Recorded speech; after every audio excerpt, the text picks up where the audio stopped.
اگر تمہاری بیویاں اپنی عزت کی حفاظت کرتی ہیں اور حرام کاموں میں ملوث نہیں ہیں تو پھر ان کی چھوٹی موٹی غلطیوں درگزر کیا کرو اور انہیں ایسی معمولی غلطیوں پر طلاق مت دو۔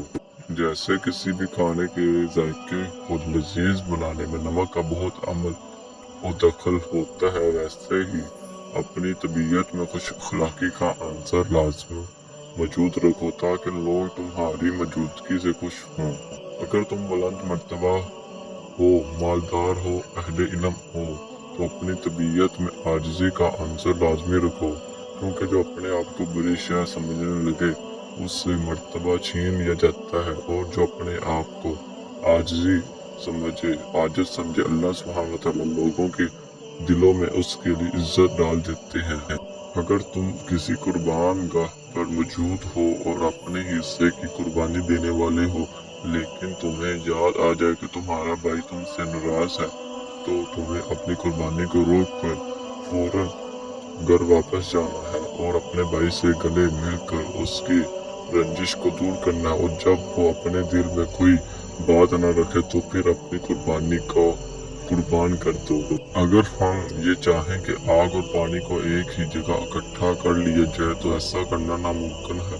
بالکل اسی طرح کسی شخص کے دل میں یا تو دنیا کی محبت ہوگی یا پھر آخرت کی۔ ایسا نہیں ہو سکتا کہ دنیا اور آخرت کی محبت اکٹھی ہو جائے۔ جو شخص بدی کے کاموں میں ملوث ہو تمہیں اس سے مقابلہ بازی نہیں کرنی چاہیے۔ اگر کوئی شخص تمہارے دائیں گال پر تھپڑ مارے تو تمہیں اپنا بایاں گال بھی اس کے آگے پیش کر دینا چاہیے۔ اگر کوئی شخص تم سے قرض مانگنے آئے تو تمہیں اسے انکار نہیں کرنا چاہیے۔ جن لوگوں نے حق کا ساتھ دینے پر اس دنیا میں مصائب کا سامنا کیا وہی لوگ ہیں جنہیں آخرت کی زندگی میں ہمیشہ سکون اور بلند مرتبہ سے نوازا جائے گا۔ انسان کو کسی بھی کام یا معاملہ کے لیے مائل کرنے والی شے آنکھ ہے، اور اس آنکھ کی وجہ سے ہی انسان کا سارا جسم روشن ہوتا ہے۔ اگر یہ آنکھ اللہ سبحانہ تعالیٰ کے احکامات کی پیروی کرتے ہوئے ارد گرد کے معاملات کو دیکھے، اور یہی آنکھ سارے جسم میں اندھیرے کا سبب بھی بنتی ہے اگر یہ نفس کو مانتے ہوئے چیزوں کو دیکھتی ہے۔ میاں بیوی کی مثال ایک جسم کی مانند ہے، نہ کہ وہ دو جسموں کے۔ اس لیے اللہ سبحانہ تعالیٰ کے کرم سے جس کو تمہارے جیون کا ساتھی بنایا گیا ہے اسے خود سے جدا مت کرو۔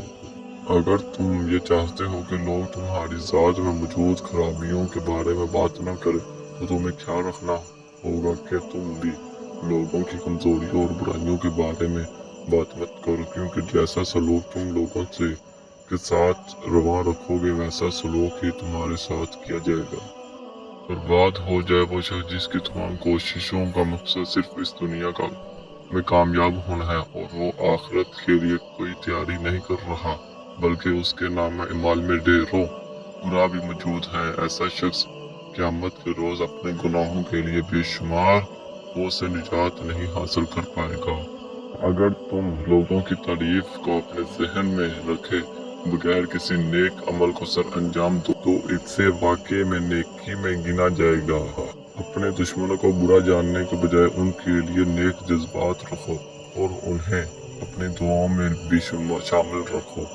یاد رہے کہ اللہ سبحانہ تعالیٰ نے کسی بھی بت کو اس دنیا میں اس وجہ سے کبھی رزق دینا بند نہیں کیا کہ وہ گناہ کرتا ہے۔ اللہ سبحانہ تعالیٰ تو نیک اور بد دونوں پر ایک ہی بادل میں سے بارش برساتا ہے۔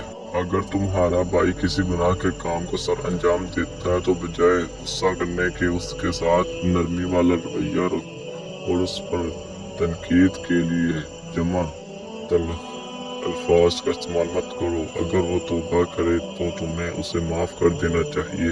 اگر تمہارا بھائی ایک دن میں 7 بار گناہ کرے تو 7 بار تم سے یہ کہے کہ اس نے توبہ کر لی تو تمہیں اس 7 بار ہی اسے معاف کر دینا چاہیے۔ جس شخص کو اپنی عبادات پر غرور ہو اس سے بہتر وہ شخص ہے جو گناہ کر لینے کے بعد انہیں تسلیم کرے اور توبہ طلب کرے۔